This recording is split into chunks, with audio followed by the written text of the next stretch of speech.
Cocorico, défendons le français ou pas? Bonjour Bonjour. Céline, qui es-tu? Donc, comme tu l'as dit, je m'appelle Céline Qu'est-ce qu'on entend là? et je suis maman d'un chat. Donc oui, c'est mon petit chaton qui fait un petit peu de bruit derrière. J'espère que ça ira. Elle veut partager son enthousiasme avec tout le monde. Oui, elle est ravie de t'avoir ici, C'est comme moi bien sûr. Et donc voilà, j'ai un chat. Et c'est une information très importante sur moi. Très bien, d'où viens-tu? Je viens de Reims, la région de la Champagne-Ardenne. Voilà, c'est là que je suis née. Et voilà, j'ai passé une vingtaine d'années avant de m'expatrier au Japon. Depuis combien de temps? Depuis 7 ans maintenant. Et que fais-tu? Alors, dans la vie, je travaille dans l'informatique. Avant, j'étais prof de français et d'anglais. Mais j'ai arrêté parce que ce n'était pas forcément ma vocation. Tu aimes la langue française quand même, non? Oui, toujours. Ça t'a pas trop dégoûté? Non, ça va. Et je la parle encore, la langue française. Tous les jours? Tous les jours. Seulement à ton chat, ça compte pas. Alors peut-être pas tous les jours alors. Mais très bien. Et quelle est ta relation avec la langue française donc? La langue française, je ne dirais pas que je suis vraiment une... Comment dire? Je ne suis pas l'Académie française, mais j'ai un peu tendance à être un peu à cheval sur l'orthographe. La grammaire? Oui. Ouais. Oui, donc un peu à cheval sur tout ça. J'aime bien quand c'est bien écrit. Très Mais bon, quand ce n'est pas bien écrit, eh bien je ferme les yeux. Parce que bon, je sais que c'est un petit peu difficile. La langue française est un poil compliquée. Ah bon? Mais oui. Et donc tu parles anglais, tu as dit? Oui. D'autres langues? Eh bien, vu que je vis depuis presque 8 ans au Japon, je parle aussi japonais. Ça garantit rien. C'est vrai. Il y a des gens qui ne font pas l'effort. On en connaît. C'est vrai. Moi, je l'ai fait. Et donc, peux-tu nous recommander un joli mot en japonais? Eh bien, juste avant ce podcast, on parlait des expressions en 4 mots. En 4 mots en japonais. Donc, je vais vous en dire une. C'est Ichigo Ichie. C'est exactement ce que j'allais dire, je sais pas. Pourquoi C'est vrai? Pourquoi t'as choisi ça? Parce qu'elle est très connue. Je ne sais pas. T'as dit ça, j'allais suggérer, tu vois, C'est vrai? j'allais exactement dire celle-là. C'est C'est bizarre, très bien. Et qu'est-ce que ça veut dire? Chaque rencontre est unique. Je crois que c'est à peu près ça, la signification assez littérale. Et donc, c'est une jolie expression pour dire qu'il faut chérir toutes les rencontres qu'on fait. On peut l'utiliser donc dans des bonnes situations comme dans des mauvaises situations. Très bien. Bien, merci. Et... Oh, non, mais oui. Tout le plaisir Il te pour faut moi. un jingle. Oui. Ah, j'ai pas du tout réfléchi. Bah, c'est l'occasion, là. Est-ce que j'ai le droit d'avoir le chat qui miaule? Bien. Qui dit bonjour? Miaou. Ça compte, ça va compter. Ah, tu mets ça. Tu veux juste ça, un bruit d'accompagnement autre? Non, juste le miaou, ce serait rigolo. Très bien, vendu.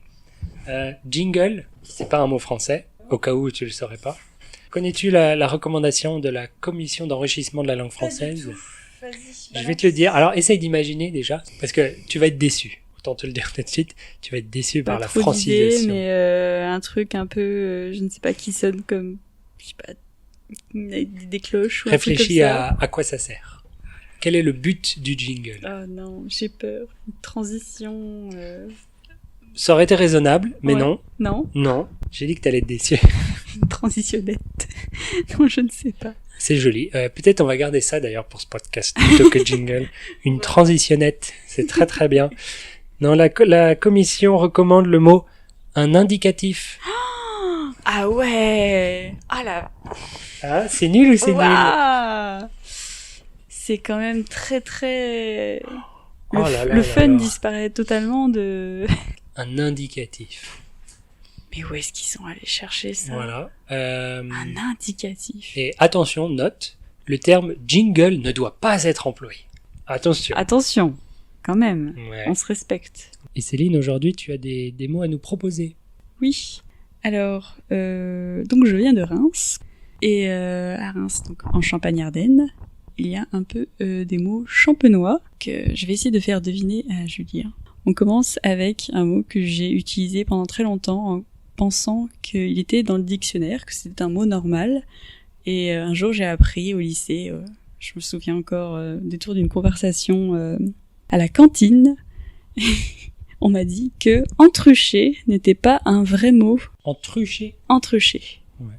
Celui-là, je crois pas que je te l'ai entendu dire déjà. Donc tu sais ce que c'est? Non. Attends, parce que t'as dit, il est pas dans le dictionnaire, c'est pas un mot normal. Qu'est-ce que ça veut dire un mot normal? Oula, c'est vrai. C'est peut-être en France, les mots qui ne sont pas dans le dictionnaire sont un petit peu discriminés, je pense. Un mot normal, un mot qui est accepté par l'Académie française, sûrement. Il n'y a pas que qui décide. Si toi tu l'utilises, c'est un vrai mot. Oui, c'est vrai. Merci Julien pour ton soutien. Il est temps de le partager, ce mot-là. Ça peut être emmerder ou alors, je dirais, remplir quelque chose. Pas du tout. J'ai entruché mon sac. C'est très drôle.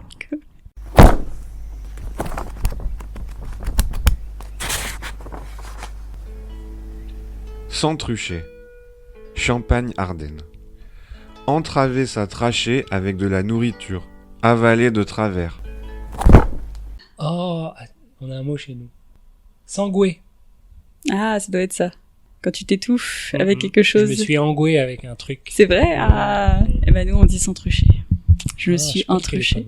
Entrucher, ça sonne bien, mais j'utiliserai pas pour ça, tu vois. D'accord. Pour moi, ça dirait autre chose. Mais voilà, je l'ai utilisé. En plus, je m'entruche beaucoup. J'espère, sinon le mot sert pas à grand chose. La première fois que j'ai dit entrucher devant des gens qui ne venaient pas de ma région, ils m'ont vraiment. Normaux, t'allais dire. Non, des Parisiens. Encore pire. Ils m'ont un peu regardé bizarrement. Mais voilà, c'était un petit peu drôle. Très bien, donc on recommande engouer ou entrucher. Voilà. Comme ça, vous avez le choix, c'est vachement bien. Ensuite, on a empierger. C'est un petit peu aussi une situation spécifique. Oui. Et qui tourne mal. Empierger, t'as un caillou dans ta chaussure. Ah, on n'est pas loin.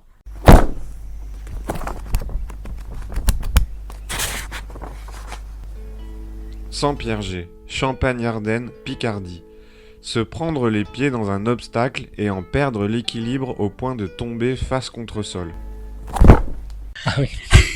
Là, je vous avoue, celui-là, on l'utilisait pas chez moi. Donc peut-être qu'on ne trébuchait pas trop. On ne s'empiergeait pas. Moins souvent, en tout cas. Oui. Très bien. Et j'en ai encore un. Et celui-là, je l'ai beaucoup utilisé au collège et au lycée. Narreux. Je te l'ai déjà entendu dire, mais j'ai oublié ce que c'est. Alors, je dirais fatigué, mais je sais que c'est pas ça. Alors, vraiment pas du tout. Alors, pourquoi est-ce que... Quelqu'un est narreux? Oui. Quelque chose est narreux. C'est quelqu'un est narreux. Donc, la question... Il est bête. Question, non. Qu'on posait souvent au lycée. T'es narreux? T'es narreuse?